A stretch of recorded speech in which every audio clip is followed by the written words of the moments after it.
Hello friends, unity ice में आपका स्वागत है। तो अभी हम आर्ट एंड कल्चर कर रहे हैं, जिसमें 12th का 6 चैप्टर कंप्लीट कर चुके हैं और इस लास्ट 2 चैप्टर बचे हैं।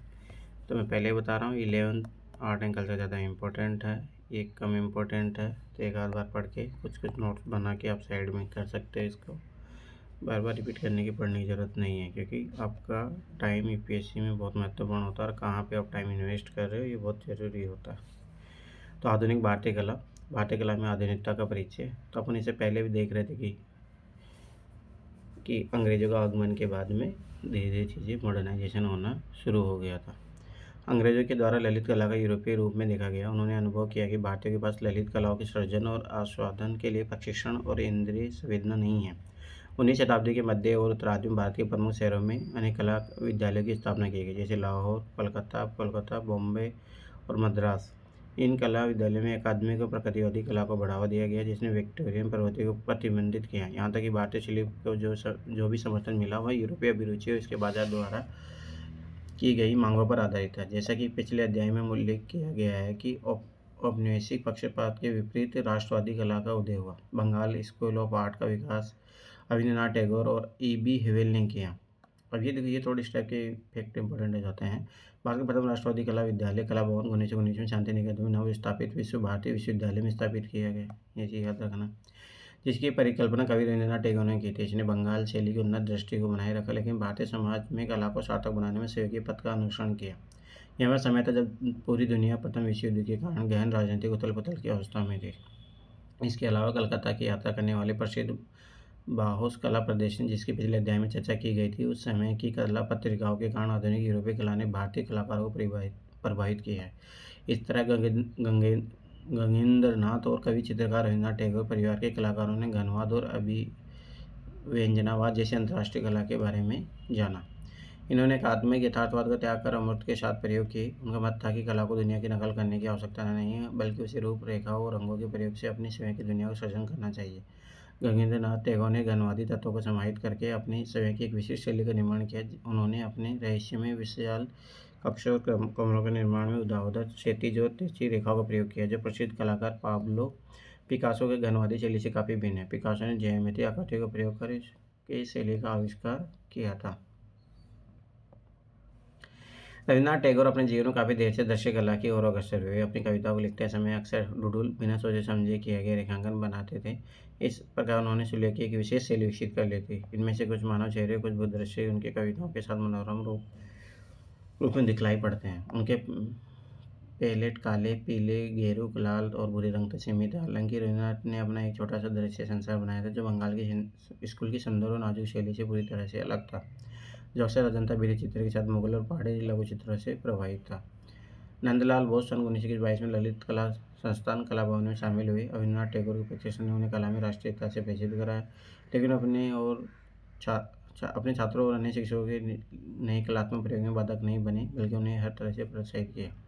विनोद बिहारी मुखर्जी और राम किंकर बेज नंदलाल बोस के सबसे रचनात्मक छात्रों में थे, जिनके विचारों ने दुनिया को समझने में हमारी सहायता की। उन्होंने स्केचिंग और चित्र बनाने की अपनी स्वयं की अनूठी शैली विकसित की, जिसमें उन्होंने न केवल अपने आसपास के परिवेश की परिस्थिति और जीव जंतुओं को ही नहीं, बल्कि वहाँ रहने वाले लोगों को भी सफलतापूर्वक चित्रण किया।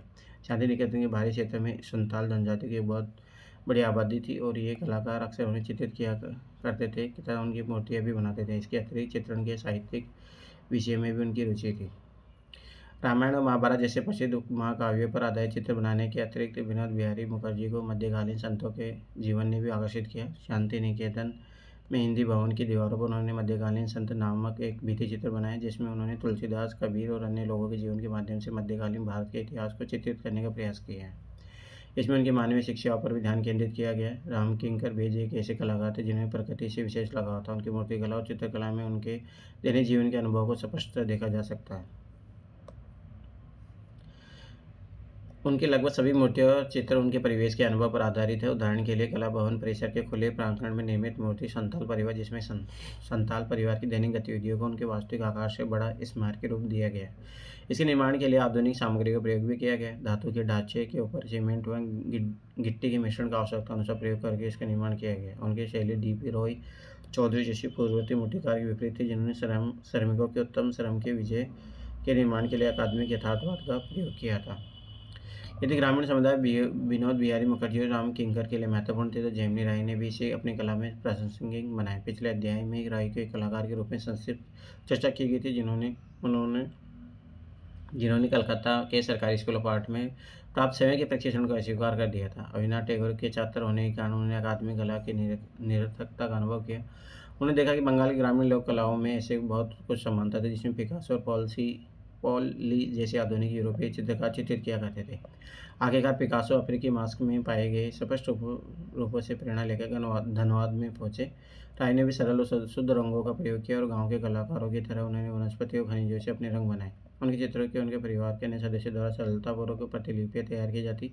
यह प्रथा गांव के कारीगरों में प्रचलित थी। गांव के कलाकारों से भिन्न उनकी कला में जो अंतर था वह यह था कि रॉय अपने चित्रों पर हस्ताक्षर किया करते थे। उनकी शैली की पहचान आज एक विशिष्ट व्यक्तिगत शैली के रूप में होती है, जो कला विद्यालयों के शैक्षणिक प्रतिवाद में रवि वर्मा के भारतीय यथार्थवाद के साथ साथ बंगाल स्कूल के कुछ कलाकारों द्वारा प्रचलित विशिष्ट कोमल शैली से अलग है। अमृता शेरगिल, जो अर्ध हंगेरियन और अर्ध भारतीय हैं, वे एक अद्वितीय महिला कलाकार के रूप में उभरी। उन्होंने 1930 के दशक में आधुनिक भारतीय कला के विकास में विशिष्ट योगदान दिया। दूसरे कलाकारों के विपरीत उन्होंने पेरिस में प्रशिक्षण प्राप्त किया था, अतः उन्हें प्रभाववाद और उत्तर प्रभाववाद जैसे आधुनिक यूरोपीय कला रुझानों का प्रत्यक्ष अनुभव था। यह तय करने के बाद कि वे भारत को अपना कार्य क्षेत्र बनाएगी, उन्होंने भारतीय विषयों और आकृतियों के साथ अपनी कला का विकसित करने के लिए काम किया। और अमृता शेरगिल ने आधुनिक यूरोपीय कला के साथ साथ भारतीय कला की लघु और भित्ति चित्र परंपरा को आत्मसात किया। युवावस्था में ही उनकी मृत्यु हो गई, लेकिन वह अपने पीछे लिखने कलाकृति की विरासत छोड़ गई, जो उनकी प्रायोगिक भावना समझने के लिए महत्वपूर्ण है। साथ ही जो अगली पीढ़ी के भारतीय आधुनिकतावादियों पर अपना विशेष प्रभाव छोड़ती है। भारत में आधुनिक विचारधारा और राजनीतिक कला। शेरगिल की मृत्यु के उपरांत भी भारत ब्रिटिश शासन के अधीन था, जिसे द्वितीय विश्व युद्ध जैसी वैश्विक घटनाओं ने गहराई से प्रभावित किया। अप्रत्यक्ष घटनाओं में से एक बंगाल में अकाल का प्रकोप था, जिसने क्षेत्र को उजाड़ कर रख दिया। ग्रामीणों को अकाल ने शहरों में बड़े स्तर पर प्रवास के लिए मजबूर किया। इस मानवीय संकट ने कई कलाकारों को समाज में उनकी भूमिका विचार करने के लिए मजबूर किया। मूर्तिकार प्रदोष दास गुप्ता के नेतृत्व में 1943 में कुछ युवा कलाकारों ने कलकत्ता समूह का गठन किया, जिसमें निरोध मजूमदार, परितोष सेन, गोपाल घोष और रतिन मोहित्रा शामिल थे। समूह एक ऐसी कला में विश्वास करता था जो चरित्र में सार्वभौमिक थी और पुराने मूल्य से युक्त थी।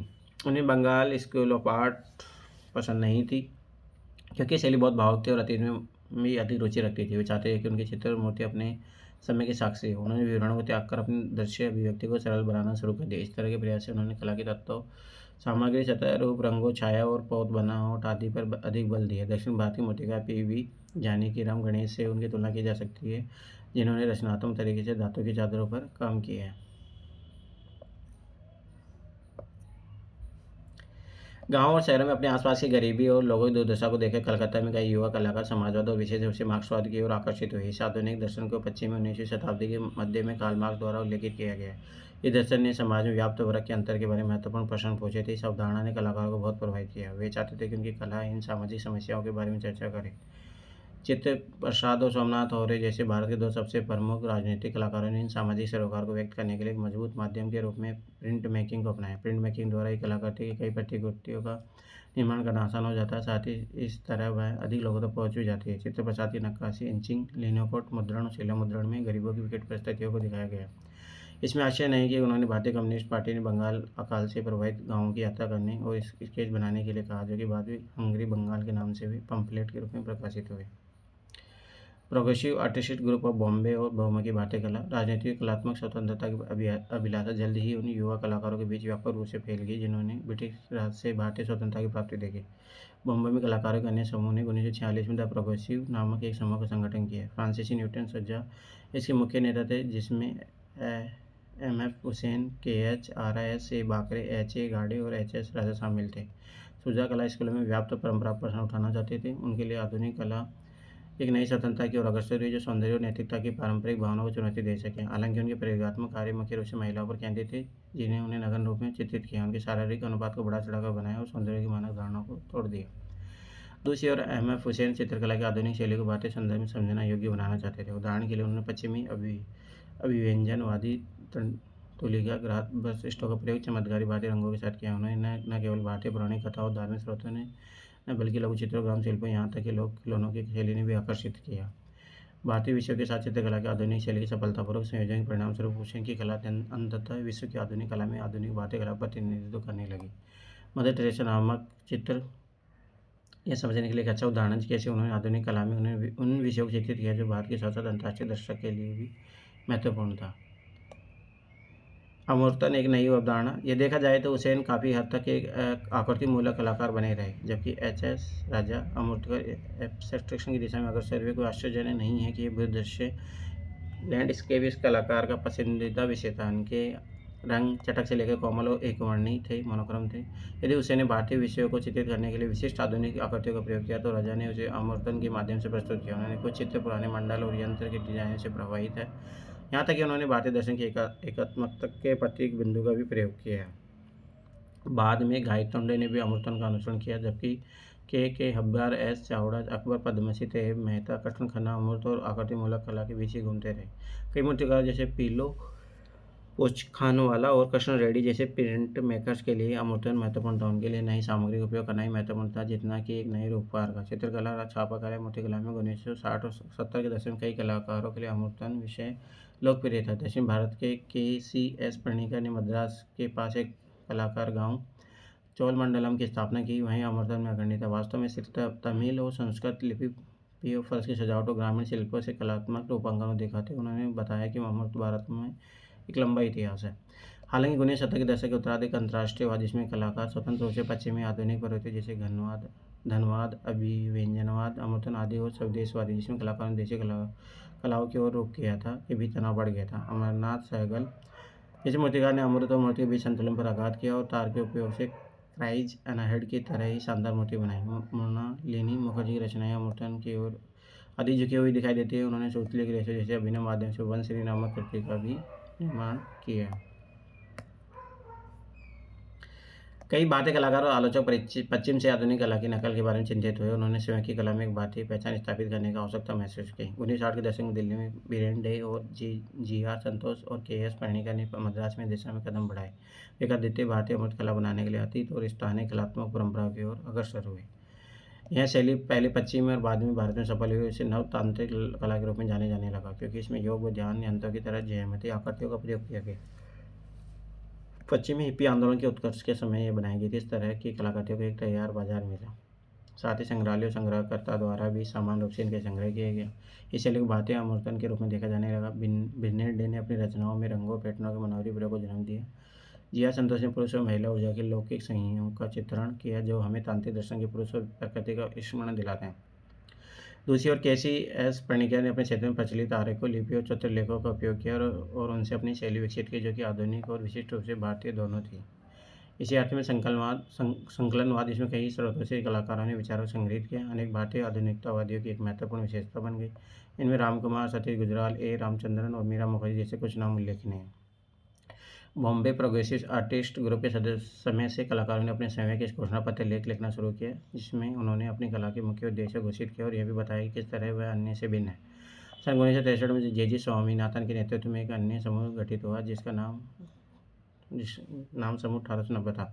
स्वामीनाथन ने घोषणा पत्र प्रकाशित किया, जिसमें कलाकारों ने किसी भी विचारधारा से मुक्त होने का दावा किया। किसी भी पूर्व निर्धारित योजना के बजाय उन्होंने चित्र में प्रयोग की जाने वाली सामग्री को नई रूप में अपनाया। उन्होंने एक नई कलात्मक भाषा के रूप में अपने चित्रों में अंकित खुरदरी बनावट और सतह के महत्व के बारे में लिखा। इसमें गुलाम मोहम्मद, शेख ज्योति भट्ट, अंबादास, जयराम पटेल तथा मूर्तिकार राघव केनेडे और हिम्मत शाह जैसे कलाकार सम्मिलित थे। ये एक अल्पकालिक आंदोलन था, लेकिन इसने अगली पीढ़ी के कलाकारों, विशेष रूप से मद्रास के पास चोलमंडलम स्कूल से जुड़े लोगों को प्रभावित किया। आधुनिक भारतीय कला का विश्लेषण। भारतीय आधुनिक कला भले ही कुछ विचार पश्चिम में लिए गए हो, लेकिन वह उससे काफ़ी भिन्न है। इस तथ्य को अस्वीकृत करना असंभव है कि कला आंदोलन के रूप में आधुनिकतावाद भारत में तब तक आया जब तक कि वो एक ब्रिटिश उपनिवेश था। तो यह तब और स्पष्ट था जब वह गगनेंद्रनाथ, अमृता शेरगिल और जेमिनी रॉय जैसे कलाकारों की ओर रुख करते हैं, जिन्हें 1930 के दशक की शुरुआत में आधुनिक माना जाता है। पश्चिम, विशेष रूप से यूरोप में आधुनिक कला तब सामने आई जब कला अकादमियों के शास्त्रीय यथार्थवाद को अस्वीकृत किया जाने लगा। इन आधुनिक कलाकारों ने स्वयं को आवागार्द की परंपरा से आधुनिकता के परिवर्तित रूप में देखा। औद्योगिक क्रांति के बाद तकनीकी के अभूतपूर्व विकास के कारण चर्चों और महलों के अलंकृत करने वाली पारंपरिक कला ने अपना अर्थ खो दिया। एडवर्ड मानो, पोलो सूजा, क्लॉड मोने और अन्य प्रारंभिक आधुनिक फ्रांसीसी कलाकारों ने प्रमुख कला संस्थानों के बाहर काम करना प्रारंभ कर दिया। कैफे और रेस्तरां कलाकारों, लेखकों, फिल्म निर्माताओं और कवियों के लिए महत्वपूर्ण स्थान बन गए थे, जहाँ वे मिलते और आधुनिक जीवन में कला की भूमिका के बारे में चर्चा करते थे। मैं पहले बता रहा हूँ, कोई इंपॉर्टेंट नहीं, बस एक बार पढ़ लो, खत्म बात। भारत में एफ.एन. सूजा और जे.जे. स्वामीनाथन जैसे कलाकारों ने कला संस्थानों के खिलाफ विद्रोह किया और उन्होंने समय को इन पश्चिमी कलाकारों के साथ संबद्ध किया।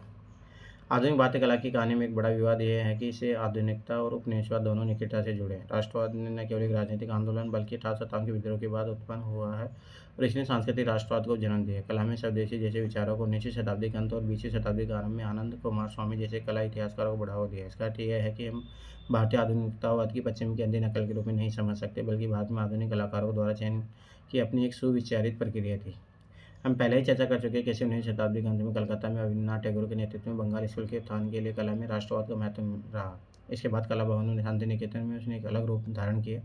रवींद्रनाथ टैगोर के शिष्य जैसे नंदलाल बोस, असित हल्दार ने पिछली परंपरा जैसे अजंता भित्ति चित्र, मुगल राजस्थानी और पहाड़ी लघु चित्र आदि से प्रेरणा प्राप्त की। हालांकि हम कह सकते हैं कि आधुनिक भारतीय कला में गगनेंद्रनाथ टैगोर, रवींद्रनाथ टैगोर, जैमिनी रॉय, अमृता शेरगिल, रामकिंकर बेज और विनोद भारी मुखर्जी जैसे कलाकारों के विशिष्ट दृष्टिकोण से स्थान प्राप्त। आइए एक त्वरित अवलोकन करेंगे भारत में आधुनिक कला कैसे विकसित होती है।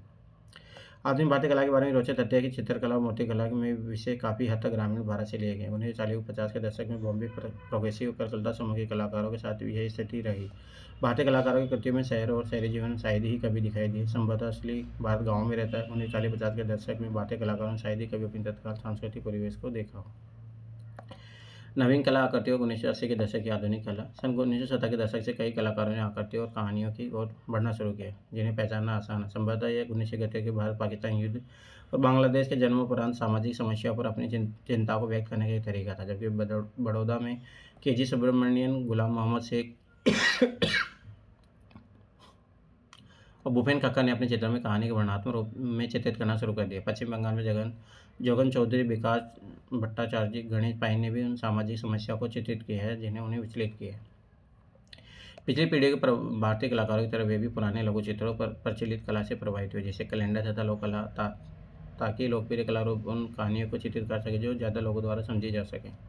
मानव और जानवरों की आकृतियों का प्रयोग Jyoti Bhatt, Devi Lakshman, God, man, women, tree, Anupam Sud और फॉल जैसे छापकारों की कृतियों में देखे जा सकते हैं। इसमें दुनिया में पुरुषों और महिलाओं के बीच के सामाजिक असमानता संघर्ष को दिखाने का प्रयास किया गया। अर्पिता सिंह ने नलिनी मालानी, सुधीर पटवर्धन और ऐसे कई कलाकारों ने बड़े शहरों में रहने वाले लोगों के पलायन की ओर ध्यान आकर्षित किया है। इनमें से कई आधुनिक कलाकारों ने इन शहरी समस्याओं को चित्रित किया और दुनिया को शोषितों की दृष्टि से देखने की कोशिश की है। सन 1980 के दशक में बड़ौदा स्कूल में एक महत्वपूर्ण मोड़ आया जो 1950 के अंत में स्थापित हुआ। कलाकारों की सोच में परिवर्तन आया और उन्होंने अपने आसपास के परिवेश में रुचि लेना आरंभ की। कई कलाकारों को लोकतंत्र में एक नागरिक के रूप में उनकी भूमिका के बारे में पता चला और इस दौरान घटित होने वाली सामाजिक और राजनीतिक समस्याओं को तत्कालीन कला में स्थान मिला। उन्होंने तथ्य के साथ कल्पना, आत्मकथा के साथ ख्वाब पेंटिंग संयोजित करने के नए रास्ता खोजा और अन्य ऐतिहासिक कला शैलियों से अपनी शैली विकसित की। गुलाम मोहम्मद शेख ने बड़ौदा के पुराने बाजार के व्यस्त गलियों को चित्रित किया। इस दौरान उन्होंने सेना के मध्ययुगीन शहर और इटली के लोरेंजेंटी बंधुओं की शैली से प्रेरणा प्राप्त की। कला इतिहास के शिक्षक होने के कारण उन्हें पता था कि विश्व के विभिन्न भागों में कलाकारों ने पहले के समय में किस प्रकार चित्रण किया है। के.जी. सुब्रमण्यम शेख के शिक्षक और बड़ौदा स्कूल के संस्थापक सदस्य थे। उन्होंने शांति निकेतन में अध्ययन किया था और अपने शिक्षकों विनोद बिहारी मुखर्जी और रामकिंकर बेज से कला की सार्वजनिक भूमिका के बारे में सीखा था। वे भित्ति चित्रण या बड़े सार्वजनिक भवनों पर निर्मित कला में रुचि रखते थे जिसे सभी द्वारा देखा जा सकता है। वहीं सेंट काउंस्टिंग की तकनीक से आकर्षित थे जो स्थानीय राजस्थानी कलाकारों को ज्ञात थे। उन्होंने राजस्थानी कलाकारों से सीखा कि कैसे रूपकारों की मूल इकाई को दोहराकर बड़े पैमाने पर उभारयुक्त मूर्तियाँ बनाई जाती है। उनके द्वारा निर्मित अनेक भित्ति चित्रों में से एक प्रसिद्ध कलाकृति कला भवन की बाहरी दीवार पर बनी है। वह नहीं चाहते थे कि कला केवल दीर्घाओं तक ही सीमित रहे बल्कि सार्वजनिक भवनों पर निर्मित की जाए ताकि सभी उसे देख सकें। कला के ऐसे सार्वजनिक दृश्य प्लेस फॉर पीपल नामक 1981 के ऐतिहासिक प्रदर्शनी में देखा जा सकता है। दिल्ली और बॉम्बे में भी दिखाया गया था और इसमें 6 कलाकार थे: भूपेन खक्कर, गुलाम शेख, विवान सुंदरम, नलिनी मालानी, सुधीर पटवर्धन और जोगेन चौधरी। प्रथम 2 कलाकार बड़ौदा से थे और प्रख्यात कला समीक्षक गीता कपूर ने इसके बारे में लिखा है। अब तक हमने स्वयं कलाकारों द्वारा लिखे गए घोषणा पत्र देखे, लेकिन इस संदर्भ में कला समीक्षक की भूमिका समझाने के लिए महत्वपूर्ण थी कि कलाकार क्या व्यक्त करना चाहते थे। भूपेन खक्कर जैसे चित्रकार ने स्थानीय न्याय या घड़ी मरम्मत करने वाले को उसी रूप में चित्रित किया जैसे समलैंगिक पुरुषों और मध्यम वर्ग की नैतिकता के साथ उनके संघर्ष के अनुभव को चित्रित किया है। बड़ौदा के कथात्मक चित्रकारों का एक महत्वपूर्ण योगदान था। उनकी उदार अभिरुचि और लोकप्रिय रूपकारों की कला में संयोजन राजमार्गों के ट्रकों से लेकर ऑटो रिक्शा तक छोटे शहरों के गली मोहल्लों और छोटी दुकानों में हर जगह दिखाई देते हैं। खक्कर के साहसिक कदम और बड़ौदा के कलाकारों के लोक कला उत्थान से प्रेरणा लेते हुए मुंबई के युवा चित्रकारों ने विज्ञापनों, फिल्म होर्डिंग्स से लेकर कैलेंडर के लोकप्रिय आकृतियों से प्रेरणा प्राप्त की। ये चित्रकार अपने कैनवास पर फोटोग्राफिक आकृतियों का उपयोग करने लगे थे। ये शैली अभी तक जो शैली हमने देखी है उनसे बहुत भिन्न है। ये अपने अर्थ में आधुनिक नहीं है। ये द्विअर्थी और प्रयोगात्मक तकनीकों पर आधारित है और यहाँ तक कि जल रंग की तकनीक में चित्र को छायाचित्र फोटोग्राफ की शैली में बनाया गया है। भूपेन खक्कर, जनता watch repairing. New media art 1990 के दशक से भारतीय अर्थव्यवस्था के उदारीकरण के परिणाम स्वरूप 1990 के दशक में बड़े शहरों में वैश्वीकरण का प्रभाव सबसे पहले अनुभव किया गया। एक तरफ भारत ने सूचना प्रौद्योगिकी में बहुत उन्नति की, और इसमें कई विशेष सामाजिक और राजनीतिक मुद्दों को भी देखा गया। आर्थिक प्रगति और सामाजिक अशांति कैसे असाधारण समय में कलाकार बदलाव के समय पर अपनी प्रतिक्रिया देने के तरीकों की खोज करने लगे। चित्रकला और मूर्तिकला जैसे माध्यम पर जो कलाकार अपनी विशेष सृजनात्मक अभिव्यक्ति लिए गर्व से हस्ताक्षर करते थे वे अपना महत्व खो दिया। इसके अतिरिक्त और वीडियो जैसे नए उपलब्ध माध्यमों ने उनका ध्यान और अपने ओर आकर्षित किया। यहाँ तक कि फोटोग्राफी भी उन्हें अधिक आकर्षक लगी क्योंकि इससे उनकी प्रतिक्रिया बनाकर कई लोगों तक पहुँचाने की सुविधा थी। हालांकि कला का रूप जो उत्तरोत्तर समकालीन था वह संस्थापन कला थी। इसने चित्र, मूर्तिकला, फोटोग्राफी, वीडियो और यहाँ तक कि टेलीविजन को भी एक साथ संयोजित करने का एक अवसर प्रदान किया। ये माध्यम पूरे हॉल में फैल सकता है और वह चारों ओर से लोगों को ध्यान आकर्षित कर सकता है। एक दीवार पर हम चित्र देख सकते हैं, दूसरी दीवार पर हम कांच के शोकेस में प्रदर्शित छायाचित्रों के साथ दीवार से लटकी मूर्तियों का दूसरा वीडियो। इससे एक नए गहरे अनुभव की प्राप्ति हुई जिसने हमारे सभी इंद्रियों को प्रभावित किया। हालांकि ये प्रौद्योगिकी पर अधिक निर्भर था, इसलिए आश्चर्य की बात नहीं है कि अधिकांश शुरुआती संस्थापन कलाकार बड़े शहरों से आए, जैसे बम्बई से नलिनी मलानी और दिल्ली से विवान सुंदरम। उसकी विषय वस्तु गंभीर और विचारोत्तेजक भी थी। फोटोग्राफी लंबे समय तक चित्रकला का प्रतिद्वंदी माना जाता है क्योंकि वह सरलता से प्रतिकृतियाँ उत्पन्न कर सकता है। जिसने कलाकारों को नए विचार दिए, उन्होंने एक नई तकनीक विकसित की जिसे फोटो यथार्थवाद कहा जाता है, जिसका प्रयोग अतुल ढोडिया ने रेन ब्लॉक गैलरी न्यूयॉर्क में बापू नामक कलाकृति के निर्माण में किया। कई युवा कलाकारों ने छायाचित्र, टेलीविजन स्क्रीन की तरह चित्र बनाने के लिए तेल या एक्रिलिक रंगों का प्रयोग किया। टीवी संतोष शिबू नटसन एक और सांप्रदायिक हिंसा पर अपनी प्रतिक्रिया व्यक्त करने के लिए फोटो यथार्थवाद का प्रयोग किया और साथ उसमें भारतीय तकनीकी प्रगति के कारण यहाँ के शहरों में होने वाले परिवर्तन को भी झलक प्रदान की। जैसा कि कलाकारों ने देखा कि फोटोग्राफी का प्रयोग समाज में होने वाले परिवर्तन के प्रमाण के लिए भी प्रयोग किया जा सकता है। शिवा चाची, रवि अग्रवाल, अतुल भल्ला अन्य लोगों ने हमारे समाज के हाशिए पर रहने वाले लोगों की तस्वीरें खींची जिन पर हम दैनिक जीवन में अधिक ध्यान नहीं देते हैं, जैसे महिला तपस्वी, समलैंगिक लोग, इस तरह के अन्य विषय। वे पारिस्थितिक तंत्र जैसे नदियों के प्रदूषण, शहरों की भीड़ आदि पर अक्सर अपनी चिंता व्यक्त करते हैं। फोटोग्राफी वीडियो ने अनेक समकालीन कलाकारों को प्रभावित किया। समकालीन कला लगातार बदलती रही और प्रौद्योगिकी प्रयोग करने वाले कलाकार संग्रहाध्यक्ष दुनिया को बेहतर ढंग से समझने के लिए कला की भूमिका को पुनः परिभाषित कर रहे हैं। वर्तमान सदी में देश के लगभग सभी बड़े शहरों में सार्वजनिक और व्यक्तिगत कला गृह है, जहाँ कलाकार समुदाय विविध माध्यमों को प्रयोग करते हुए कला सृजन में लगे हैं, इनमें डिजिटल पेंटिंग भी शामिल है। कलाकारों के प्रयोग प्रभाव व भाव अभिव्यक्ति की सूची पत्रों के माध्यम से परिलक्षित किया गया। यहाँ की सोशल मीडिया ने भी स्थानीय कलाओं के विकास में प्रमुख भूमिका निभाई है। दृश्य कला के विद्यार्थी रूप में आपको अपने शहर के कलाकारों कृतियों के बारे में पता लगाना चाहिए। वे कलाकार किन शहरों में गए हैं, उनकी कृतियों के बारे में उनकी सूचनाएं संग्रहित करनी चाहिए। कला दीर्घ भ्रमण करके समाज में उनके योगदान के बारे में जानने का भी प्रयास करें। प्रोजेक्ट राष्ट्रीय आधुनिक कला संग्रहालय (एनजीएमए) या अपने शहर के किसी अन्य संग्रहालय अथवा एनजीएमए की वेबसाइट पर जाइए और अंतर्राष्ट्रीय तथा स्वदेशी कला के संदर्भ में 1947 के बाद ऐसे बच्चों का छोड़ो, ये कोई काम का नहीं है। मध्यकालीन संतों का जीवन। मध्यकालीन संतों का जीवन हिंदी भवन के एक भित्ति चित्र है जिसे विनोद बिहारी मुखर्जी द्वारा 1946-47 के मध्य औपनिवेशिक शासन से भारत के स्वतंत्र होने के कुछ पहले बनाया गया। ये भित्ति चित्र फ्रेस्को पद्धति द्वारा कक्ष की तीनों दीवारों ऊपरी अर्धभाग को ढकते हुए करीब 23 मीटर के क्षेत्र में बनाया गया है। विनोद मुखर्जी का कौशल हमें भारतीय जीवन की महान सामंजस्यपूर्ण सहिष्णु परंपरा का स्मरण कराता है कि जिसको रामानुज, कबीर, तुलसीदास, सूरदास और अन्य महान भक्त कवियों के शिक्षण में मिलता है। अब अल्प नेत्र ज्योतिक बहादुर कलाकार ने सीधे प्रत्यक्ष दीवार पर बिना चित्र संयोजन के चित्रण किया है। मध्यकालीन संतों का जीवन आधुनिक शैली में चित्रित किया गया है, जिसमें बहुत सी कम रेखाओं का अंकन किया गया है। एक ही समय में प्रत्येक आकृति में रेखाओं के लयात्मक ताने बाने से पड़ोसी आकृति से संबंधित होती है। कुछ मायने में भित्ति चित्र बुने हुए चित्रित सुसज्जित कपड़ों का स्मरण कराता है। Mother Teresa. अहमद हुसैन द्वारा बनाई गई एक मदर टेरेसा का संत जैसी छवि का चित्र 1980 के दशक का है। ये विशेष शैली इस कलाकार द्वारा चित्रित है जिसने आधुनिक भारतीय कला की एक नई भाषा सृजन किया है। मुख विहीन मदर की छवि एक शिशु को हाथों में पकड़े हुए हैं कई बार चित्र में दिखाई देती है, जहाँ हाथों के चित्रण का अधिक ध्यान दिया गया है। केंद्र में बैठी हुई माँ की गोद में एक युवक क्षैतिज रूप से लेटा हुआ है। ये वाला ये दृश्य कलाकार की पाश्चात्य कला से घनिष्ठता को दर्शाता है, विशेषतः इतालवी नवजागरण के प्रसिद्ध कलाकार माइकल एंजेलो की कृति पिएटा से इसकी घनिष्ठता उजागर होती है। दूसरी तरफ सपाट आकार दृश्य का उपयोग आधुनिकता को दर्शाते हैं। वे पेपर कटआउट के कलौज की तरह दिखाई देते हैं। कलाकार को मदर टेरेसा के जीवन को यथार्थ रूप में दिखलाने में रुचि नहीं है, बल्कि उन्हें नितांत संकेतों का प्रयोग किया गया है। हम जैसे दर्शकों को कहानी साथ समझने के लिए कलाकारों को संकेत छोड़ना है। यह घुटने के बल बैठी हुई महिला की आकृति है, जो एक तरह से हमें उसी कहानी की ओर संकेत करती है जो भारत में असहाय उपचार और पोषण को प्रकट करती है। हल्दी ग्राइंडर। अमृता शेरगिल ने 1940 में हल्दी ग्राइंडर नामक चित्र चित्रित किया है। वह समय था जब भारतीय सुगत ग्रामीण दृश्य से प्रेरणा ले रही थी। ऐसा दृश्य है जिसमें भारतीय महिलाएं सुखी हल्दी पीसने की पारंपरिक गतिविधि में व्यस्त हो गई, भारतीय शैली में चित्रित किया जाना था। यह आश्चर्यजनक नहीं है कि उन्होंने चित्र में चमकदार और नम रंगों को प्रयुक्त किया। यूरोप में आधुनिक कला में प्रशिक्षित उन्होंने भारत के लघुचित्र शैली परंपरा पॉल रोंग की आधुनिक कला की भी समान समझ थी। इसे कलाकार के तौर पर प्रशंसनीय था। ये इसी का प्रत्यक्ष प्रमाण कि उन्होंने चमकीले रंगों के दूसरे के पास लाते हुए बाहरी रेखाओं के बजाय रंग विरोधी संयोजन से व्यक्ति के आकारों को बनाया। इस तरह से के चित्र हमें उदाहरण के तौर पर उत्तर भारत के बसोली चित्र शैली को याद दिलाते हैं। महिलाएं पेट सपाट आकार चित्रित है। शेरगिल को भूत दृश्य की गहराई बनाने में रुचि नहीं थी। आधुनिक कलाकार की भांति अर्ध अमृत स्वरूप को पसंद करती है। Fairy tales from Purvapalli. यह चित्रकला एक्रिलिक शीट पर जल और तेली रंगों का उपयोग करके 1986 के जी सुब्रमण्यम ने बनाया था। एक बहुत सृजनात्मक लेखक जिन्हें विधान शिक्षक व कला इतिहासकार का कार्य जो भारत और विश्व की विभिन्न कला परंपराओं के साथ अपने गहरे परिचय से आकर्षित रहा।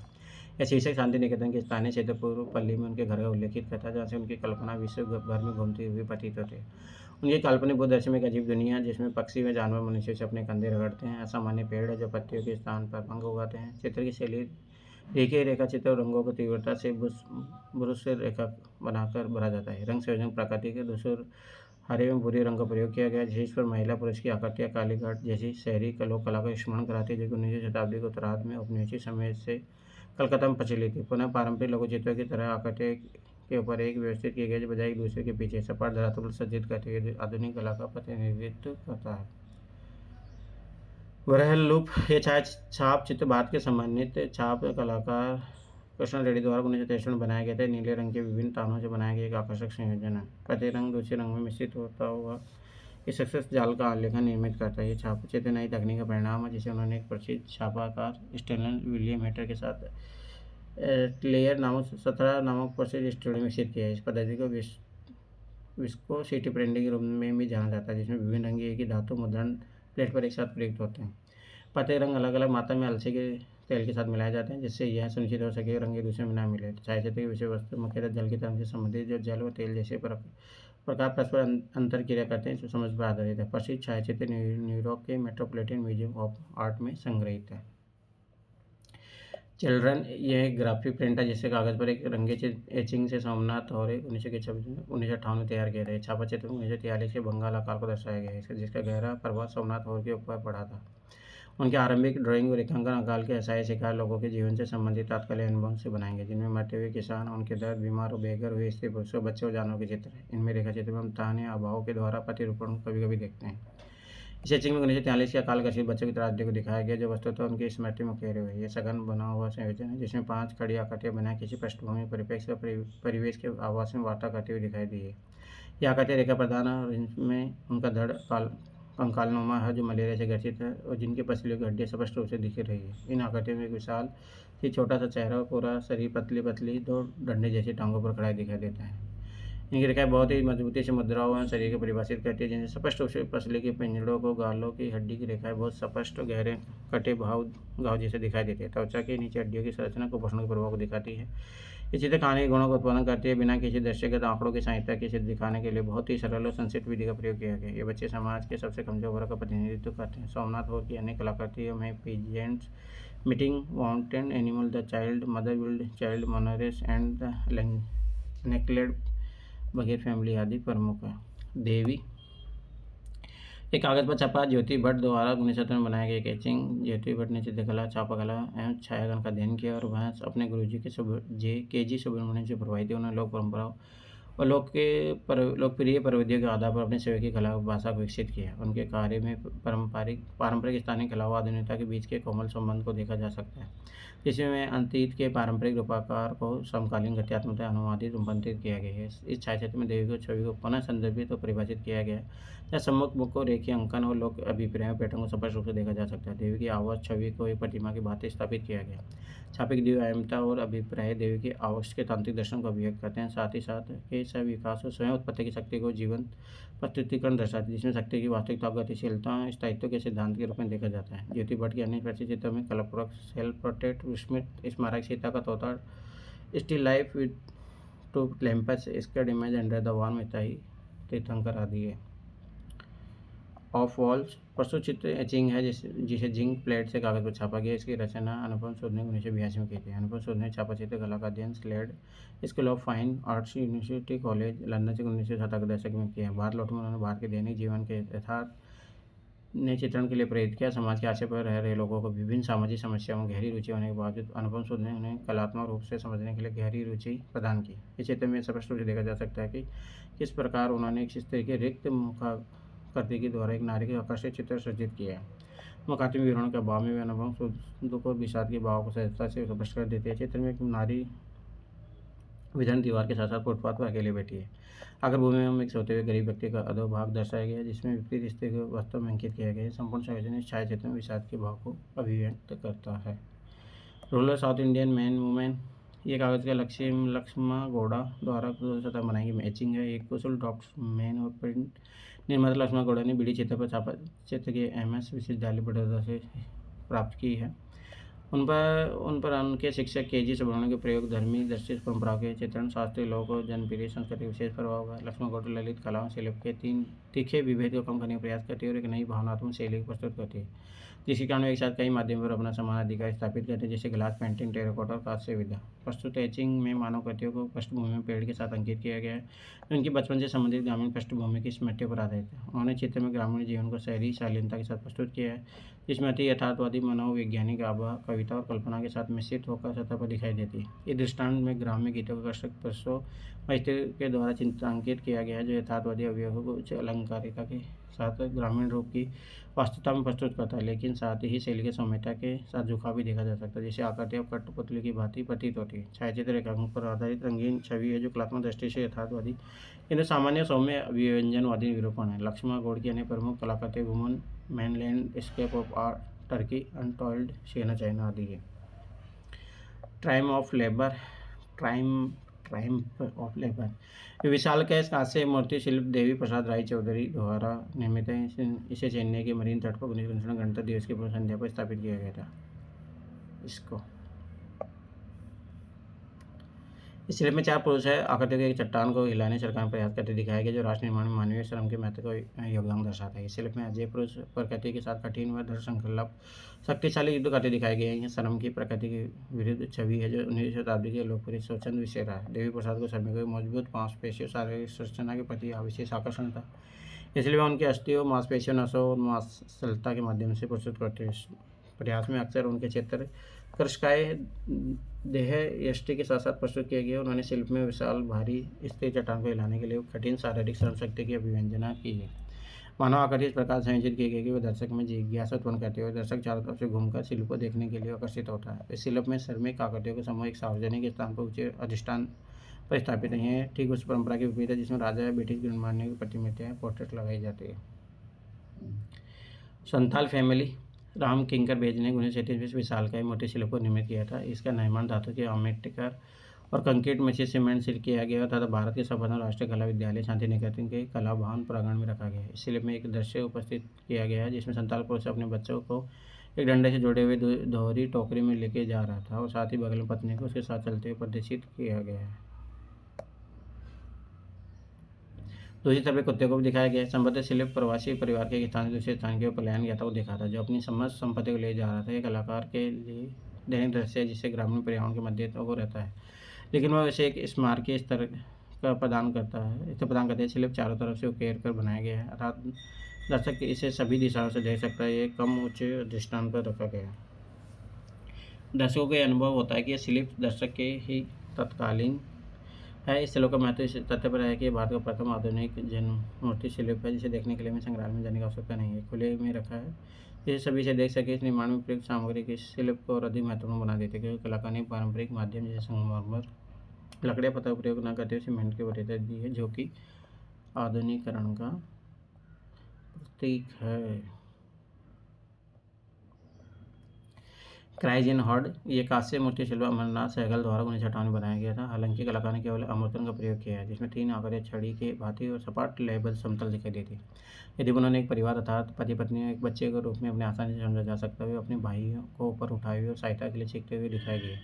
मोती शिल्प के माध्यम से आंगुरों के हाथ के संकेत अभिव्यक्त कर उनकी विस्थापित स्थायी आकार बदल दिए। इस मोती शिल्प को समाजवादी के रूप में समझना संभव है, जहाँ पर कलाकार अपनी श्रद्धांजलि उन लाखों निस्सहाय परिवार को देता है जिन्हें सहायता की आवश्यकता होती है और जिनकी चीज़ें बहरे खाने में पड़ती है। समाजवादी कवि के अलावा मलकराज आनंद ने इस वर्ष के विषय में हदीस प्रति ढंग लिखा है।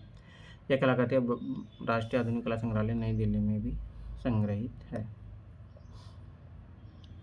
गणेश मूर्ति शिल्प आकर्ष के तांबे में पीजी जानकीराम द्वारा 1970 में बनाया गया था। मूर्ति शिल्प NGMA दिल्ली में संग्रहित है। उन्होंने चित्रात्मक मूर्तिकला को मुक्त रूप में बनाने के लिए तांबे की धातु शीट चादर का उपयोग किया है और एक ही तत्वों के साथ उसकी सतह को अलंकृत किया है। धातु की चादर को पीटर अवतल सतह बनाई गई और उस पर रेखिक विवरणों को वेल्ड किया गया। ये रेखीय और अलंकारिक तत्व धार्मिक प्रतिमाओं के रूप में गंभीर चिंतन का आमंत्रण करती है। जानकीराम दक्षिण भारत के प्राचीन मंदिरों को मूर्ति शिल्प से प्रभावित है। गणेश की आकृति सम्मुख मुद्रा में तैयार किया गया है, जो कि गुफा मंदिर मूर्ति शिल्प का एक महत्वपूर्ण देशज चरित्र है।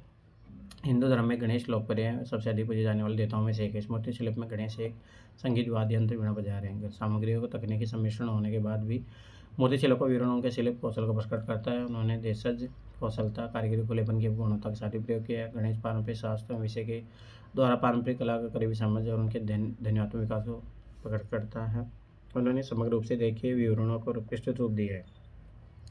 आयत मात्रा के होते हुए त्रिव्यामी गुणों पर जोर देने के बजाय उन्होंने मूर्ति शिल्प की रूपरेखा रेखीय आकार का तैयार किया। काव्यात्मक शैली के द्वारा लय वर्ड सम्मिलित किया गया। लोग पारंपरिक शिल्प कौशलता कारीगरी के मिश्रण का भी एकीकरण है।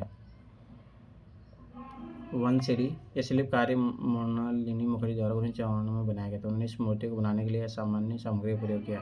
उन्होंने सूतली के रेशों का उपयोग किया। यह एक ऐसा माध्यम जिसका प्रयोग 1970 के दशक के आरंभ से किया गया। जटिल तरीका अपनाते हुए उन्होंने जूट के रेशों से गाढ़ बनाते हुए भी एक जटिल आकार को बनाया।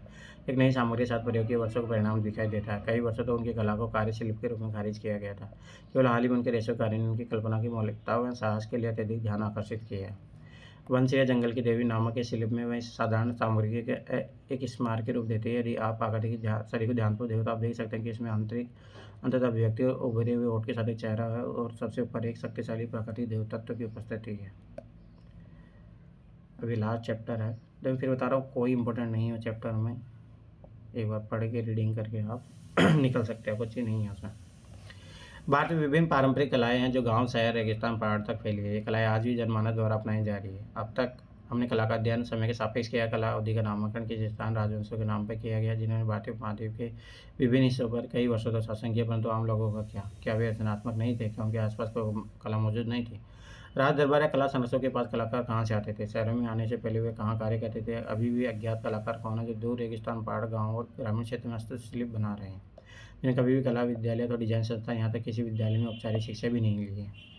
भारत में हमेशा स्वदेशी देशज स्थानीय ज्ञान का भंडार रहा है, जो एक पीढ़ी से दूसरी पीढ़ी तक स्थानांतरित होता रहा है। प्रत्येक पीढ़ी में कलाकारों ने उपलब्ध सामग्री और तकनीकी से सर्वश्रेष्ठ कलाकृतियों का निर्माण किया है। असंख्य विद्वानों ने इन कला रूपों को लघु कला, उपयोगिता कला, लोक कला, जनजातीय कला, जनसाधारण कला, संस्कार कला, शिल्प और इसी तरह के कई नाम दिए। हम जानते हैं कि ये कला अति प्राचीन काल से अस्तित्व में, पूरे ऐतिहासिक काल के भित्ति चित्र, सिंधु काल के मिट्टी के बर्तनों, टेराकोटा, कांस्य, हाथी दांत की कलाकृतियों के उत्कृष्ट उदाहरण हम देख सकते हैं। पारंपरिक इतिहास और उसके बाद के समय के दौरान हमें हर जगह कलाकारों के समुदाय के संदर्भ में निशान मिलते हैं। उन्होंने बर्तनों, कपड़े, आभूषण, अनुष्ठान, मन्नत की मूर्तियों का सृजन किया है। उन्होंने अपनी दीवारों, फर्श को सजाया। कई कलात्मक कार्य अपनी दैनिक जरूरतों को पूरा करने के लिए किए। इसके साथ ही स्थानीय बाजार में अपनी कलाकृति को आपूर्ति भी की। इनकी रचनाओं में स्वाभाविक प्राकृतिक सौंदर्यबोध की अभिव्यक्ति है। अब ये देखो नाग देवता, इनमें प्रतीकात्मकता, रूपांकन का विशेष उपयोग, सामग्री, रंग और बनाने की विधियों का विशिष्ट उपयोग लोक कला के निर्माण में किया जाता है। लोक कला और शिल्प के बीच एक पतली रेखा है। इन दोनों में रचनात्मकता, अंतःप्रेरणा, स्वाभाविक आवश्यकता और सौंदर्यबोध शामिल है। आज भी कई क्षेत्रों में हमें ऐसे कलाकृति देखने को मिलती हैं। 19वीं और 20वीं शताब्दी में भारत और पश्चिमी यूरोप में एक नया परिप्रेक्ष्य आधुनिक कलाकारों के मध्य उत्पन्न हुआ, जब उन्होंने अपनी रचनात्मक गतिविधियों के लिए अपने आसपास की लोक कला, पारंपरिक कला को प्रेरणा के स्रोत के रूप में स्वीकार किया। भारत में स्वतंत्रता के बाद हस्तकला उद्योग का पुनरुद्धार हुआ। यह क्षेत्र व्यावसायिक उत्पादन के लिए भी संगठित हो गया। इस कला ने एक विशिष्ट पहचान भी प्राप्त की। राज्यों और केंद्र शासित प्रदेशों के गठन के साथ इनमें से प्रत्येक ने अपने संबंधित राज्य के विक्रय केंद्र एम्पिरियम में अपनी विभिन्न अद्वितीय कलाओं और उत्पादों का प्रदर्शन किया। भारत की कला और शिल्प परंपराएं भारत के 5000 सालों से अधिक की मूर्त विरासत के इतिहास को प्रदर्शित करती है। हालांकि हम इनमें से कई को जानते हैं, लेकिन हम इनमें से कुछ के बारे में यहाँ चर्चा करेंगे। मुख्य तौर पर धार्मिक या अनुष्ठानिक गतियों में समृद्ध प्रतीक है। साथ ही उपयोगी सजावटी सामग्री जिन्हें हम दिनचर्या में उपयोग में लाते हैं, उनका निर्माण भी किया जाता है। चित्रकारी परंपरा, मिथिला बाहरी की मधुबनी पेंटिंग, महाराष्ट्र की वर्ली पेंटिंग, ये थोड़ा याद रखना, ये थोड़ा इंपॉर्टेंट है। मतलब विजय टैसी जेएमसी जो मिल जाएगा। जैसे मिथिला में क्या फेमस है, बिहार की मधुबनी पेंटिंग है, महाराष्ट्र की वर्ली पेंटिंग, उत्तर गुजरात और पश्चिमी मध्य प्रदेश की पिथौरा पेंटिंग, राजस्थान की पावजी की फट पेंटिंग, राजद्वारा की छिपाई, मध्य प्रदेश की गोंड और सांवरा पेंटिंग, ओडिशा बंगाल की पटचित्र आदि चित्रकला लोक कला कुछ उदाहरण, इनमें से यहाँ कुछ पर चर्चा करें। तो ये इंपॉर्टेंट है, थोड़ा याद रखना। मिथिला कला सबसे प्रसिद्ध समकालीन चित्रकला रूपों में से एक है, जिसका नामकरण मिथिला प्रदेश के नाम पर आधारित है। याद रखने बिहार में है। मिथिला का प्राचीन नाम विदेह था और जिला मधुबनी के नाम से इसे मधुबनी चित्रकला भी कहा जाता है। तो ये इंपॉर्टेंट में पूछा भी है। ये एक व्यापक रूप से मान्यता प्राप्त प्रसिद्ध लोक कला परंपरा है। माना जाता है कि सदियों से क्षेत्र में रहने वाली महिलाएं औपचारिक अवसरों पर, विशेष रूप से विवाह के अवसर पर, अपने मिट्टी के घरों दीवारों पर आकृतियों से अलंकरण करती है। क्षेत्र के लोग इस कला की उत्पत्ति के समय राजकुमारी सीता और भगवान श्री राम से विवाह से मानते हैं। ये देखिए उसका है बहुत अच्छा तरीके से।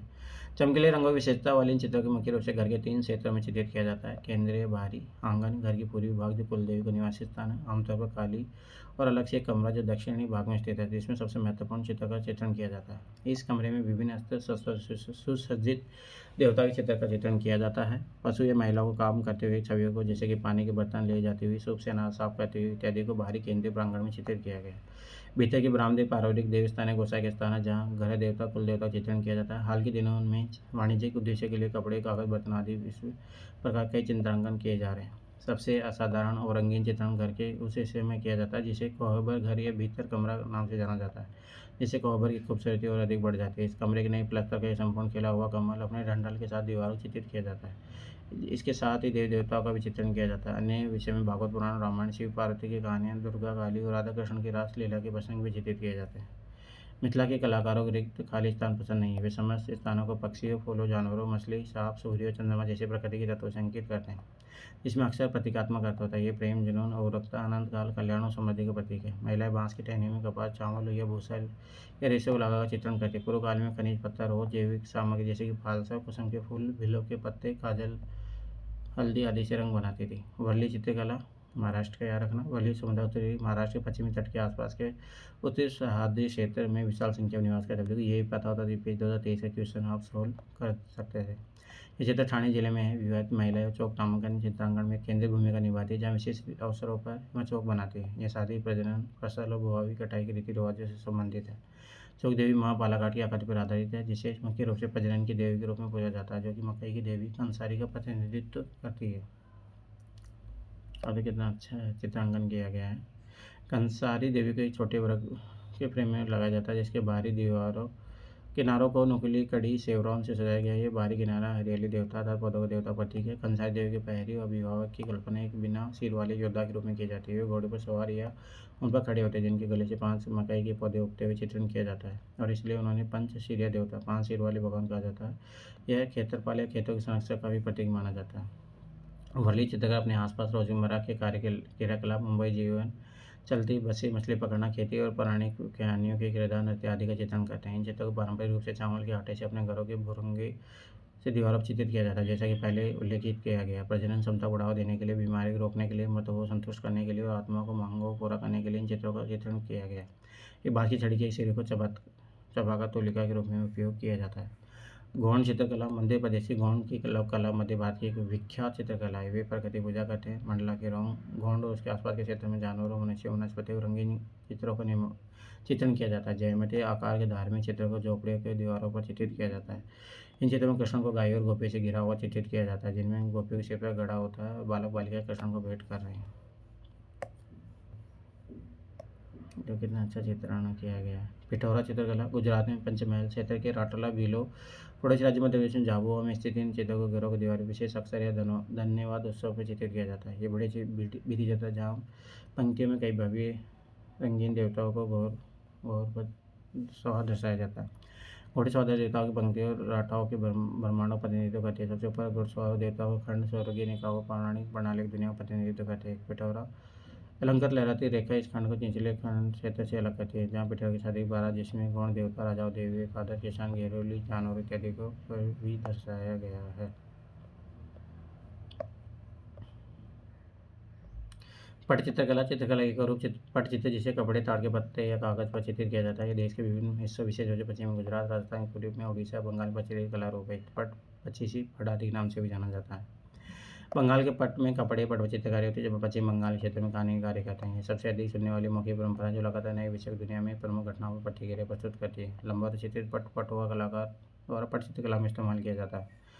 पटवा जिसे चित्रकार भी कहा जाता है, मुख्य रूप से पश्चिम बंगाल के मिदनापुर, बीरभूम और बांकुरा क्षेत्र के आसपास बिहार और झारखंड के कुछ हिस्सों में बसे समुदाय से संबंधित है। पट चित्रण और रखरखाव उनका वंशांकुर पैसा भी गाँव में घूमते हैं, चित्र को प्रदर्शित करते हैं, चित्रित किए गए आख्यानों जाते हैं।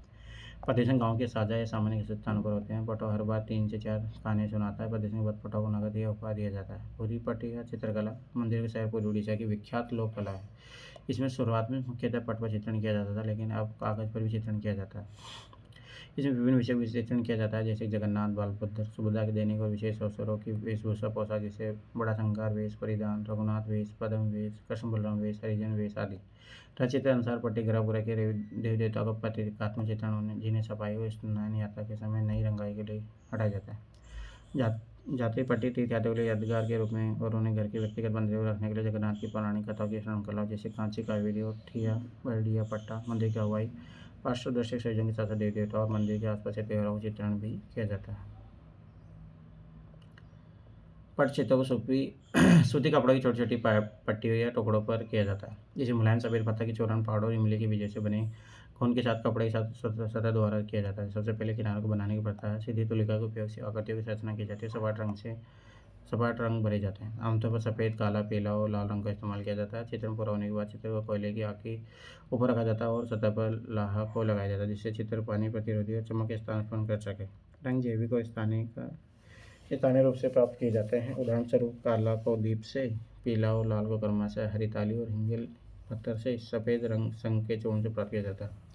ताड़ की पांडुलिपि को विशेष प्रकार के ताड़, जिसे खर ताड़ के नाम से जाना जाता है, पर चित्रित किया जाता है। इन तुलिका से चित्रण नहीं किया जाता, बल्कि एक लोहे की कलम से आकृतियों को उकेरा जाता है, फिर शहद से भरा जाता है और कभी कभी इनमें रंगों को भी भरा जाता है। इन चित्रों के साथ कुछ लेखन भी संकलन हो सकता है। ताड़पत्र पर चित्रण की कला परंपरा की लोक कला माना जाए, परिष्कृत कला के अंग के रूप में स्वीकार किया जाए, जिसका संबंध देश के पूर्वी अन्य हिस्सों की बीती ताड़पत्र चित्रण की परंपरा से एक चर्चा का विषय है। राजस्थान की फड़ लोक कला। फड़ लंबे क्षैतिज का कपड़े के पटचित्र होते हैं, जिस पर भीलवाड़ा क्षेत्र के आसपास रहने वाले समुदाय लोग देवताओं का चित्रण करते हैं। इनका सबसे महत्वपूर्ण उद्देश्य पशुधन की सुरक्षित रखना है। इस तरह के विचार उनकी कहानियों, किंवदंती और पूजा पद्धति में प्रतिबंधित होते हैं। उनके देवताओं के साथ उन बहादुर वीरों का भी चित्रण किया जाता है, जिन्होंने अपने प्राणों को बलिदान देकर मवेशी को लुटेरों से बचाया। इन्हें भूमिया भी कहा जाता है। नायकों को उनके कार्य और बलिदान या शहादत के साथ सम्मानित पूजा याद किया जाता है। भूमि जैसे गोगा जी, जीजाजी, देवनारायण, रामदेव जी, बाबू जी, व्याध पंथ की परंपरा रावबरिया, गुर्जर, मेघवाल, रेगर और अन्य समुदाय के लोग अनुसरण करते हैं। ये राजस्थान में खूब चलता है। इन भूमियों की वीरतापूर्ण कहानियों को फड़ पर दर्शाते हैं। भोग पे यात्रा करते समय अपने अपने साथ फड़ रखते हैं। भूमियों की वीर कथाएं सुनाते समय इन्हें प्रस्तुत करते हैं। वो फिर रात भर चलने वाले कथा प्रदेश में नायकों और देवताओं से जुड़े गीत, भक्ति गीत गाते हैं। इन चित्रों के बारे में बात की जा रही है। उन्हें रोशन करने के लिए फड़ के उचित अंश के दीपों से प्रकाश किया जाता है। भोपा और उसका साथी रावण नाथ और वीणा जैसी वाद्य यंत्रों के साथ प्रस्तुति करते हैं और गायन की ख्याल शैली का गान करते हैं। हालांकि फड़ को भोपा द्वारा चित्रित नहीं किया जाता, उन्हें पारंपरिक रूप से जोशिस नाम की जाति द्वारा चित्रित किया जाता है। राजस्थान के राजाओं के दरबार में चित्रकार होते थे। राजदरबार इन चित्रकारों लघु चित्रों के निर्माण में लिए शासन प्रदान करे, इसलिए कुशल व्यवसाय के संग कवि, संगीतकार, दरबारी कलाकार फड़ को अन्य सांस्कृतिक परंपरा से उच्च स्थान प्रदान करते हैं। मट्टी कला परंपरा। मूर्तिकला परंपरा मिट्टी, मोमबत्ती, धातु पत्थर से मूर्ति बनाने की लोकप्रिय है। परंपरा संबंधित देश में ऐसे अनेक लोक कला परंपराएं हैं जिनमें से कुछ यहाँ पर चर्चा की गई है। डोगेरा कास्टिंग लोकप्रिय मूर्तिकला परंपरा में कांसे की ढलाई या शेर पत्ती तकनीक से बनाई गई डोकरा या धातु की मूर्ति छत्तीसगढ़ के बस्तर, मध्य प्रदेश के कुछ हिस्सों में, उड़ीसा, पश्चिम बंगाल के मिदनापुर की सबसे प्रमुख धातु शिल्पों में से एक है। इसमें पिघलाव मोम विधि के माध्यम से कांसे की ढलाई शामिल है। बस्तर के धातु कारीगरों को गढ़वा कहा जाता है। लोकप्रिय शब्दावली में गढ़वा शब्द का अर्थ है आकार देना, बनाने की प्रक्रिया। शायद इसी कारण से कलाकारों को गढ़वा नाम दिया गया। परंपरागत रूप से गढ़वा कारीगरों ग्रामीणों को देने के उपयोग के बर्तनों की आपूर्ति के अलावा आभूषण, स्थानीय रूप से प्रतिष्ठित देवता की मूर्ति, मन्नत के चढ़ाव में सांप, हाथी, घोड़ आदि अनुष्ठान के बर्तन आदि का निर्माण करते हैं। इसके बाद समय के साथ समुदाय में बर्तन और पारंपरिक आभूषण की मांग में कमी के बाद इन शिल्पों के कारण नए गैर पारंपरिक रूपों से कई सजावटी वस्तुओं का निर्माण शुरू किया। डोकरा की ढलाई की विस्तृत प्रक्रिया नदी के किनारे से काली मिट्टी को चावल की भूसी के साथ मिलाकर पानी से गूंथा जाता है। मुख्य आकृति कोर फिगर एक मोल्ड की तरह से बनाया जाता है। सूखने के बाद इस पर गोबर मिट्टी मिलाकर दूसरी परत से ढक दिया जाता है। साल के पेड़ से एकत्रित राल को तब मिट्टी के बर्तन में गर्म किया जाता है जब तक कि वह तरल ना हो जाए। इससे कुछ सरसों का तेल भी मिलाकर उबलाया जाता है। उबलते तरल के कपड़े के माध्यम से छान लिया जाता है और पानी के ऊपर एक धातु के बर्तन में इकट्ठा कर लिया जाता है। रखा जाता है। परिणाम स्वरूप राल जम जाता है लेकिन नरम और मुलायम रहता है। फिर इसे छोटे छोटे टुकड़ों में अलग कर लिया जाता है। कोयले की धीमी आंच पर इन्हें थोड़ा गर्म किया जाता है। फिर उत्कृष्ट धागे कुंडल में फैलाया जाता है। इसे धागे पट्टी बनाने के लिए एक साथ जोड़ जाते हैं। सूखी मिट्टी के आकार के ऊपर इन राल के पट्टी या कुंडल को मंडा या गढ़ा जाता है। फिर भी सभी सजावटी विवरण जैसे आंखें, नाक आदि को आकृति के साथ बनाया जाता है। उसके बाद मिट्टी के ढांचे से ढक दिया जाता है। सबसे पहले महीन मिट्टी की परत से, फिर मोटी मिट्टी और गाय के गोबर के मिश्रण की परत से और अंत में चावल की भूसी के साथ सीटी द्वारा बनाई गई मिट्टी की रेलों से प्राप्त मिट्टी के परत चढ़ाते हैं। फिर उस मिट्टी से बनाए गए पात्र को आकृति के साथ निचले हिस्से में जोड़ दिया जाता है। दूसरी तरफ धातु के टुकड़े से भरे एक कप को मिट्टी, चावल की भूसी के मिश्रण से बंद कर दिया जाता है। भट्टी में आग के लिए साल की लकड़ी या उसके कोयले ईंधन के रूप में उपयोग किया जाता है। धातु युक्त कप को नीचे मिट्टी के सांचे में साथ रखा जाता है। जलाई लकड़ी और बर्तन से ढक दिया जाता है। धातु को पिघली हुई अवस्था में बदलने के लिए लगभग 2 से 3 घंटे तक हवा की भट्टी को लगातार भराया उड़ाया जाता है। सांचे की चिमटे की मदद से बाहर निकाला जाता है। फिर इसे उल्टा कर दिया जाता है। इसके साथ एक झटका दिया जाता है और धातु को रिस्पेट के माध्यम से डाला जाता है और हाल के स्थान पर पिघला हुआ धातु प्रवाहित होता है जो अब तक की वाष्पित हो चुका था। सांचे को ठंडा होने तक छोड़ दिया जाता है और धातु की छवि को प्रकट करने के लिए मिट्टी की परत को तोड़ दिया जाता है। मणिमय मूर्ति देश में सर्वाधिक प्रचलित सर्वव्यापी मूर्तिकला मुनिकृति टेराकोटा आमतौर पर कुम्हारों द्वारा बनाई गई मणि मूर्ति मन्नत की पूर्ति मूर्ति पर स्थानीय देवताओं को चढ़ाए जाते हैं। अनुष्ठानों और त्योहारों के दौरान उपयोग किए जाते हैं। नदी किनारे तालाबों पर पाई जाने वाली स्थानीय मिट्टी से बने होते हैं। मणि मूर्ति के स्थायित्व के लिए पकाया जाता है। उत्तर पूर्वी मणिपुर, असम, पश्चिम भारत में कच्छ, उत्तर भारत में पहाड़िया, दक्षिण तमिलनाडु, गंगा के मैदान, मध्य भारत में विभिन्न क्षेत्रों लोगों द्वारा विभिन्न प्रकार की मणि मूर्तियाँ बनाई जाती हैं। उन्हें डाला जाता है, हाथों से बनाया जाता है या कुम्हार के चाकू पर बनाया जाता है। फिर रंगा या सजाया जाता है। उनके रूप और उद्देश्य अक्सर समान होते हैं। प्राय देवी देवताओं की आकृति जैसे गणेश, दुर्गा, स्थानीय देवता, पशु, कीड़े आदि। तो ये कंप्लीट हो गया। बस ये शब्द को देख लो। देखो इसमें भी हो ना वो जो आखिरी की जो चीज़ थी बस वो थोड़ा बस कहाँ पे है, बस इतना ही याद रखना। अंतर्राष्ट्रीयवादी कला की प्रगति जो खुले तौर पर यूरोप और संयुक्त राज्य अमेरिका की कला के आंदोलनों को स्वीकार करती है। स्वतंत्रता के पश्चात भारतीय कलाकारों को 1950 के दशक में आधुनिकता से प्रभावित होकर अपने व्यवहार में इसे अपनाया और विश्व के आधुनिक कलाकारों के साथ अपनी सहभागिता दर्ज की। अकादमिक यथार्थवाद या अकादमिक कला यूरोपीय अकादमी के विश्वविद्यालय के प्रवासी उत्पन्न चित्रकला और मूर्तिकला की एक शैली भारत में औपनिवेशिक काल के दौरान आई। जब 19वीं शताब्दी के मध्य में कला अकादमी कोलकाता, मद्रास और चेन्नई, लाहौर में स्थापना की गई। अमूर्तन और अमूर्त कलाकार उपहारों को बहुत करता है और उन्हें अतिशय रूप में प्रस्तुत करता है जिनका प्रयोग आधुनिक काल में भी देखा जाता है यद्यपि वे पहले भी अस्तित्व में थे। अभिव्यंजनवाद अभिव्यंजन शब्द कला में तीव्र संवेग को अभिव्यंजित करने वाला शब्द है। अभिव्यंजन एक कलात्मक शैली है जिसमें कलाकार अपने भौतिक यथार्थ की अपेक्षा संवेदना मनोभाव को व्यक्त करता है। अभिव्यंजनवादी कलाकार यथार्थ को अतिरेक के द्वारा विरूपित करता है और अपने विचारों मनोभाव को व्यक्त करने के लिए उत्पन्न स्पष्ट तुलिका आघात और तीव्र रंगों का प्रयोग करता है। आधुनिकतावाद एक ऐसी परिघटना है जिससे मानव जीवन में परिवर्तन और सुधार किया जाए। विश्लेषण प्रतिक्रिया जिससे मानव के जीवन में सभी पक्षों को प्रभावित किया जाता है। 19वीं शताब्दी के अंतिम दशक में अपने आगमन से आधुनिकता को ने मानव के सोचने के तरीकों को निर्देशित किया और आधुनिकतावाद की संकल्पना जो मुख्य रूप से एक दर्शन और व्यवहार के रूप में विकसित हुई है। गैर यूरोपीय देश अमेरिका, अफ्रीका, ऑस्ट्रेलिया उपनिवेश के साथ वहाँ पहुँची है। अवांगार्द फ्रांसीसी भाषा शब्द जिसका प्रयोग उन नवाचारी कलाओं के लिए प्रयुक्त होता है जो वर्तमान में स्थापित सौंदर्यात्मक मूल्य, प्रतिमान और राजनीतिक सिद्धांतों को स्वीकार नहीं करते हैं। भारत में राजनीतिक कट्टरपंथी उदार बुद्धिजीवी से संबंध रखता है। एचिंग वुडकट के विपरीत एचिंग में उभरा हुआ भाग रिक्त होता है जबकि गहरे भाग में स्याही भरी जाती है। शुद्ध एचिंग में तांबा, जस्ता और स्टील की प्लेट मोम या एक्रिलिक लेप से ढकी हुई होती है। कलाकार के मोम या एक्रिलिक से ढकी हुई सतह पर नकली सुई के द्वारा रेखांकन करता है। इसके बाद धातु की प्लेट को नाइट्रिक एसिड या फेरिक क्लोराइड में डुबाया जाता है, जिससे धातु को उधड़ा हुआ भाग अमल से प्रक्रिया करके प्लेट पर गहरी रेखाएं छोड़ देता है। इसके बाद प्लेट के बाकी बचे भाग से मोम या एक्रिलिक के लेप को साफ कर दिया जाता है। चापा तैयार करने के लिए इसे प्लेट की पूरी तरह पर स्याही लगाई जाती है, फिर उसे पोंछ दिया जाता है। इस प्रकार गहरी रेखाओं में स्याही अवशिष्ट रह जाती है और उससे ऊपरी सतह साफ हो जाती है। इसके बाद प्लेट को उच्च दबाव वाली मशीन पर लगाकर कागज़ की शीट पर दबाया जाता है, जिससे कागज़ का नम कर दिया जाता है, जिससे कागज़ को मुलायम बना रहे और प्लेट के गहरे भाव में जाकर स्याही का सोख ले। इस प्रकार छापा तैयार हो जाता है। इस प्रकार विधि कई बार दोहराकर रेखांकन या कई छापे यानी प्रतिलिपि तैयार की जाती है। कलम चित्रकला की शैली है। कला समीक्षा वह व्यक्ति जो कला की रचना, कला के मूल्यांकन और उसकी समालोचना करने में प्रवीण है। वो अपने विचारों को सामान्यतः समाचार पत्र, पत्रिका, वेबसाइट पर पुस्तकों में प्रकाशित करता है। कैरीस्क्योरो चित्रकला में प्रकाश और छायाचित्र का प्रयोग। गो चित्रण में अपारदर्शी जल रंग चित्र बनाने की विधि, जिसमें प्रकाशीय रंगों को माध्यम बनाते हैं। कभी कभी इन पदार्थों को मिलाकर भी चित्रण किया जाता है। धन्यवाद एक आंदोलन है जो पाब्लो पिकासो और जॉर्ज बुक द्वारा निर्मित 1907 की रचना संबंधित है। दोनों कलाकार अफ्रीकन पारंपरिक मूर्तिकला और पाल सोजा की चित्रकला से बहुत अधिक प्रभावित थे। धन्यवादी कलाकार में वस्तुओं के विश्लेषण के लिए विकसित किया जाता है, जहाँ कलाकार वस्तु के कोण से दिखाने के बजाय कई कोणों से एक ही सतह को प्रदर्शित करता है। डिजिटल कलाकार वह व्यक्ति जो डिजिटल तकनीक जैसे कंप्यूटर ग्राफिक्स, डिजिटल फोटोग्राफी और कंप्यूटर का प्रयोग कला सृजन के लिए करता है, जिसमें कलाकार के बहुत उत्पादन की संभावना नहीं है। देशज कलाएँ और विचार जब किसी व्यक्ति की अपने अतीत संस्कृति, पारंपरिक व्यवहार से विपरीत होते हैं, जिनकी जड़ें उनके अपने अतीत में होती है, इस प्रकार की कला को देशज कला कहते हैं। ध्येय यष्टि मुखाकृति व्यक्ति मुखाकृति उसके भाव या उसके सामने प्रतीति है, किसी वस्तु के लिए भी हो सकता है। नया माध्यम नई मीडिया कला रूप जो नई मीडिया तकनीक के साथ कलाकृति का निर्माण करता है, जैसे डिजिटल कला, कंप्यूटर ग्राफिक्स, आभासी कला और अंतःक्रियात्मक कला प्रविधि आदि। अपने आप में चित्रकला, मूर्तिकला जैसे पारंपरिक माध्यम से एकदम विपरीत है। नीम कलम रेखा चित्र पिंटाडोज स्पेन की एक चित्रण विधि जिसमें शरीर पर भी किया जाता है। प्रकृतिवाद विवरण में विस्तृत चित्रण के आधार पर निरूपण की एक शैली और सिद्धांत। प्रदर्शन कला का जन्म 1970 दशक में पश्चिम में हुआ। अब कलाकारों ने स्वयं के जीवंत पर शरीर की कलाकृति सृजन में प्रक्रिया है। उनका प्रदर्शन या जीवित होता है रिकॉर्डेड, जिसके माध्यम से उसके दर्शक के सामने अभिनीत किया जाता है। प्रिंट मेकिंग या छापे तैयार करने की एक विधि जिसमें छायाचित्रों के पुनः उत्पादन की अपेक्षा मौलिक सृजनात्मक तत्व का प्रयोग किया जाता है।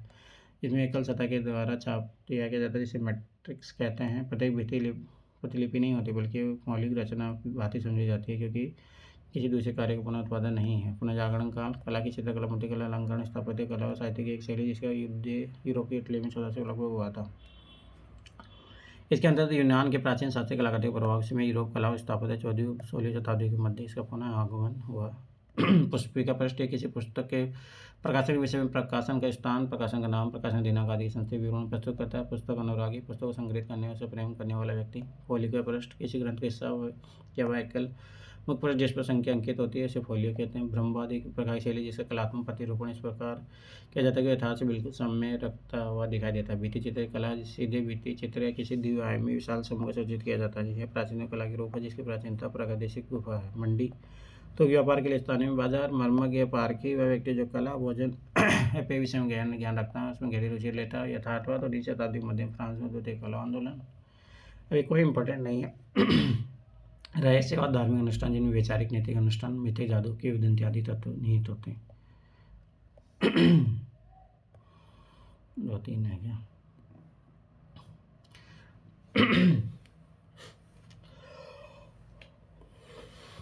लिथोग्राफी यह चित्रकला की विधि है जिसका उदय 18वीं शताब्दी के अंत में हुआ। लिथोग्राफी में सरहद सतह को लिथोग्राफी बनाने के लिए प्रयोग किया जाता है, जो सामान्यतः चूने के पत्थर से बनी होती है। चूने के पत्थर पर आकृति तेली माध्यम से रेखांकित करते हैं, फिर उसके ऊपर अमल लगाया जाता है, जैसे तेलीय पदार्थ गिर चूने के पत्थर पर स्थानांतरित हो जाए। इसके बाद सेरेस या गोंद जैसे पदार्थ जो पानी में घुलनशील होता है उसे लेप दिया जाता है। ये लेप चूने के पत्थर के रिक्त स्थान पर जहाँ गेज नहीं होता वहाँ जम जाता है, जिसके बाद में नम कागज़ पर दबाव डालकर छापा जाता है। लालनी कोट एक बार युक्त मुद्रण प्रक्रिया जिसमें एल्यूमिनियम की पतली चादर सतह प्रयोग किया जाता है, जिसमें लकड़ी के ब्लॉक पर भी चढ़ाया जा सकता है। कोमल माध्यम होने के कारण से तरलता से उत्कीर्ण को उकेरा जा सकता है। लोकप्रिय कला को स्वरूप जिस तकनीक द्वारा किसी कला की पुनः कॉपी को बहुत संख्या में उत्पादित किया जा सकता है और अनेक प्रतिलिपियों में उत्पादित किया जाता है, तो विशाल जनसमूह की सरलता से उपलब्ध होती है। इसका एक उदाहरण कैलेंडर आर्ट भी है। प्रसिद्ध कलाकार उच्च कला से संबंधित अपने कार्यों कला दीर्घता में प्रदर्शित करता है, लेकिन कला की विषय वस्तु दैनिक जीवन से ली गई है। वीडियो कला में गतिज आकृतियों को सव्य आंकड़ों के माध्यम बिना साधन प्रयोग किया जाता है। इस उद्योग 1960 दशक में पश्चिम में हुआ, भारत में सन 2000 के आसपास लोकप्रिय हुआ। शैली कला, संगीत और साहित्य की शैली है। संग्रहाध्यक्ष क्यूरेटर परंपरागत रूप में सांस्कृतिक धरोहर स्थान जहाँ पूर्व लेखागार पुस्तकालय संग्रहालय उपवन का रखरखाव निरीक्षण करने वालों को कहते हैं। समकालीन कला में संग्रहाध्यक्ष वो व्यक्ति है जो किसी निर्दिष्ट विषय वस्तु पर कलाकृति को प्रदर्शन की नीति या प्रवृत्ति को निर्धारित करता है। संग्रहाध्यक्ष के दर्शक को संबोधित करने की अपेक्षा की जाती है, इसलिए प्रदर्शनी के लिए सूचक पत्र, लेख सूची, सहायक सामग्री तैयार करना उसका दायित्व है। सामुदायिक कला किसी समुदाय के स्थित चातुर्वर्ण्य संगठित कला कहते हैं। उसमें सामुदायिक अंतर्क्रिया संवाद को चारित्र्य रूप से प्रस्तुत किया जाता है। शब्द का प्रयोग 1960 के दशक में प्रयुक्त हुआ जब संयुक्त राज्य America, Canada, United kingdom, Ireland और ऑस्ट्रेलिया में एक आंदोलन के रूप में विकसित हुआ। भारत में नवजोत अल्ताफ, के.पी. सोमन जैसे 2000 कलाकार इसमें शामिल थे। इन लोगों ने स्थानीय समुदाय के साथ सामाजिक विषय जिसमें शोषण, ग्रामीण, शहरी भेद और जातीय असमानता पर कार्य किया। स्थापन कला समकालीन कला का एक प्रकार जो परंपरागत माध्यम जैसे चित्रकला, मूर्तिकला से भिन्न होते हुए भी अपनी रचना में अनेक विभिन्न मिश्रित पदार्थों को सम्मिलित करता है और स्थान तथा रूप के पत्ते को यथार्थ रूप में रूपांतरित करता है। इसमें दैनिक जीवन में प्रयुक्त होने वाले पदार्थ जैसे प्रविधि, वीडियो, इंटरनेट आदि का उपयोग दर्शक के स्नायु दृष्टिगत प्रभाव डालने के लिए किया जाता है। इस फिर मात्र एक तकनीक है जिसमें रंग की आवाज़ एक दूसरे में धीरे धीरे विलीन हो जाती है और आकृतिक बाह्य रेखाएं कोमल हो जाती है जिनका रूपांकन दूसरे से प्रतीत होते हैं। स्थिति जन्य लघुता इस वस्तु का अंकन इस प्रकार किया जाए कि अपने वास्तविक दूरी की अपेक्षा कम दूरी या अधिक दूरी के प्रभाव के विशेष निरपेक्ष या परिदृश्य कोण को प्रदर्शित करे। सौंदर्य साथी व्यक्ति जो कला सौंदर्य सराहना करता है उसके प्रति संवेदनशील है। तो ये कंप्लीट हो गया है। अब अपन जो है पॉलिटी एनसीईआरटी करेंगे। मैं पहले बता रहा हूँ, अब ये क्लासेज जो है पॉलिटी की क्लासेज जो आगे जो भी है ये PYQ पावर प्रोग्राम जो ज्वाइन करेंगे उन्हीं को मिलेगी। अब ये क्लासेज इसमें क्योंकि मैं स्वाभाविक सी बात है मैं थोड़ा और काम करके भाई ये चैप्टर पढ़ना ही है और साथ साथ बताते जाऊँगा, तो वो काम के लिए स्वाभाविक सी बात है मैंने पहले बोला था कि जो स्टूडेंट रहेंगे उनके लिए ही अवेलेबल रहेगी वो क्लासेज। ठीक है, थैंक्स फॉर वॉचिंग। मिलते फिर पॉलिटी की क्लास में।